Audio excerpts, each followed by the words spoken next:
subscribe to my channel, and also press this bell icon.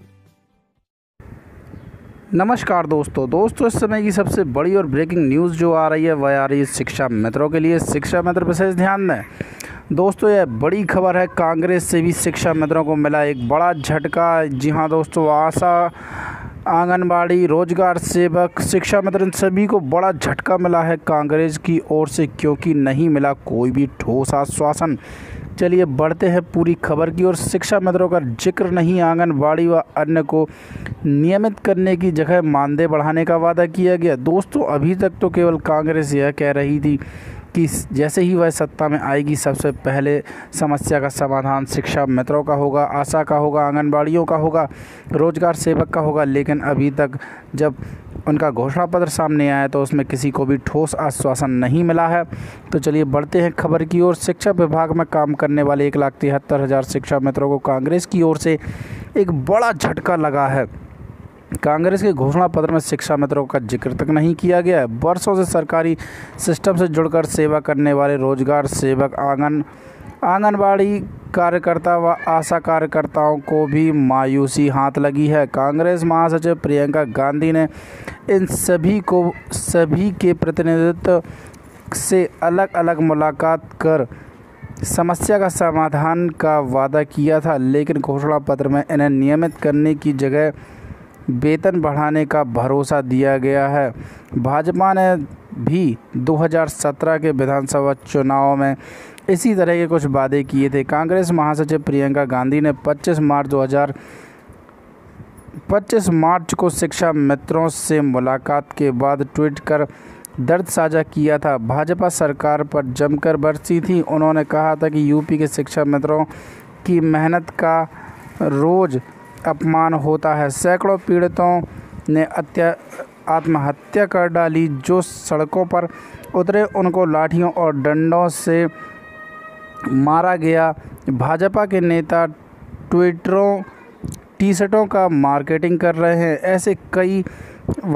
ऐसे कई आरोप भाजपा के ऊपर लगाए, लेकिन जब कांग्रेस का घोषणा पत्र सामने आया तो उसमें किसी के लिए भी कुछ भी ठोस नहीं मिला।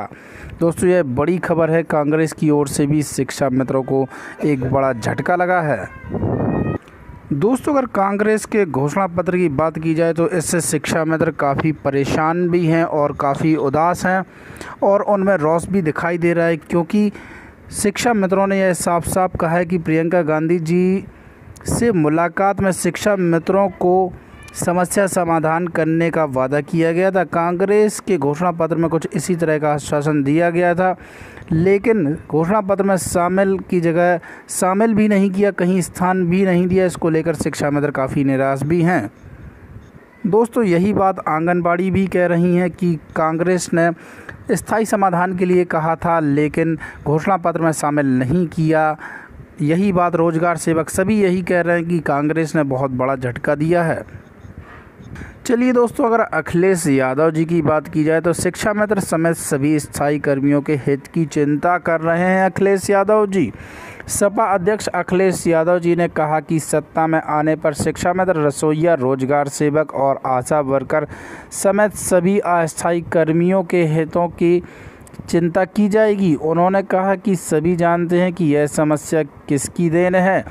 उनका इशारा कांग्रेस व भाजपा की सरकारों की ओर था। हालांकि सपा द्वारा जारी विजन डॉक्यूमेंट में शिक्षा मित्र व अन्य कर्मियों के बारे में कोई भी उल्लेख नहीं है। दोस्तों अखिलेश यादव जी ने भी केवल चिंता की है, लेकिन उनके भी घोषणा पत्र में कोई भी शिक्षा मित्र या आंगनबाड़ी या आशा या अनुदेशक किसी का भी उल्लेख नहीं है। चलिए दोस्तों बढ़ते हैं अब अगली खबर की ओर। अगली खबर जो आ रही है वह एक ऑडियो आ रहा है जो रिजवान अंसारी जी की ओर से। तो चलिए दोस्तों देख लेते हैं, सुन लेते हैं वह भी ऑडियो क्या कहते हैं रिजवान अंसारी जी। मैं रिजवान अंसारी हाजिर हूँ आपके बीच सोशल मीडिया पे चल रही अफवाहों के बीच। साथियों हमें अभी अवगत कराया गया कि एक पोस्ट हमारे नाम और हमारी टीम और हमारे वकीलों के नाम को लिख के चलाई जा रही है। इसको लिखने में ठीक हूबहू लगभग वैसी कारीगरी का इस्तेमाल किया गया, बड़ा दिमाग लगाया गया इसमें। हम पहले भी आपको अवगत करा चुके हैं और अभी भी अवगत करा रहे हैं कि हमारी तरफ से, टीम की तरफ से केवल और केवल ऑडियो को आधिकारिक माना जाए, क्योंकि इसे एडिट नहीं किया जा सकता, इसे आप आवाज हमारी नहीं ला सकते हैं। हम यह भी बताना चाहते हैं कि यह पोस्ट किसी अराजक तत्व के द्वारा लिखी गई है। पोस्ट के बारे में जो पोस्ट में लिखा गया है उसमें कुछ नाम लिखे गए हैं।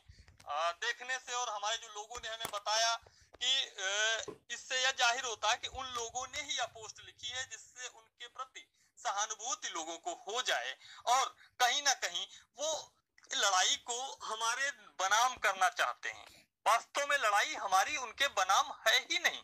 वो लड़ाई को शिक्षा मित्र और बीटीसी बनाम करना चाहते हैं, वो लड़ाई को शिक्षा मित्र और बीएड बनाम करना चाहते हैं, जबकि वास्तविकता ये है कि यह लड़ाई शिक्षा मित्र बनाम बीटीसी नहीं थी, यह लड़ाई शिक्षा मित्र बनाम बीएड नहीं थी, यह लड़ाई थी उस 7 जनवरी के अवैध पत्र के विरुद्ध।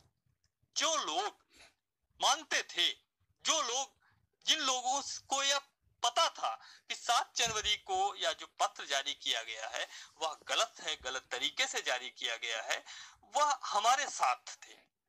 बहुत से उसमें ऐसे भी साथी थे, बहुत से ऐसे साथी हैं बीटीसी के भी, बीएड के भी, जो हमारे साथ में हैं, अभी भी हैं, पहले भी थे, इस लड़ाई में भी साथ रहे, पास भी थे, और उसके बाद भी उनको लगता था कि कहीं ना कहीं यह अन्याय किया गया है, यह गलत किया गया है, और उस गलत के खिलाफ वह हमारे साथ कंधे से कंधा मिला के लड़े। हम अवगत करा दें कि हमारे साथ में जो हमारे याची के रूप में शामिल हुए बहुत से लोग बीएड के हैं, उसमें बहुत से लोग बीटीसी के लोग हैं, हमारी टीम में भी बीटीसी के जो लोग हैं, बीटीसी के जो साथी हैं, उनको एक अहम मुकाम है, एक अहम जिम्मेदारियां उनके हाथों में रहती हैं हमेशा। तो ऐसे स्थिति में हमें इन चीजों में उलझाने का प्रयास न किया जाए।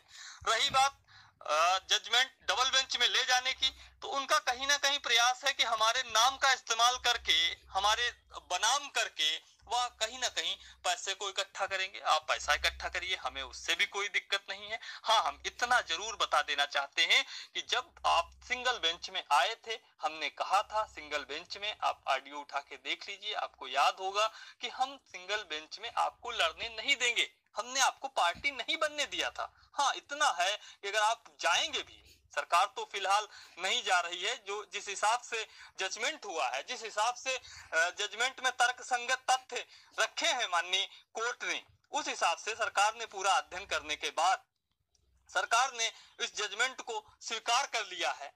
अब अगर आप जाते भी हैं तो आप सिंगल बेंच में इंटरवेनर थे। इंटरवेनर का मतलब एक तमाशबीन थे, और तमाशबीन को तमाशा ही देखना होता है। आप जाएंगे, आप जाइए, शौक से जाइए, आपको वहां पे सरकार को पार्टी बनाना होगा, आपको सरकार से वहां पे लड़ना होगा। अभी तक तो हमें सरकार लड़ रही थी, हमारी लड़ाई अब सरकार से नहीं है। सरकार अब, हमें ऐसा लगता है कि सरकार अब हमारे साथ खड़ी है और खड़ी रहेगी।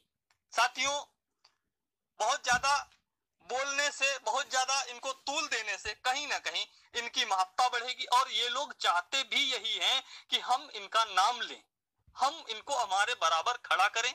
तो ऐसा नहीं होगा। हम इतने तुच्छ नहीं हैं कि हम किसी पे कमेंट करेंगे।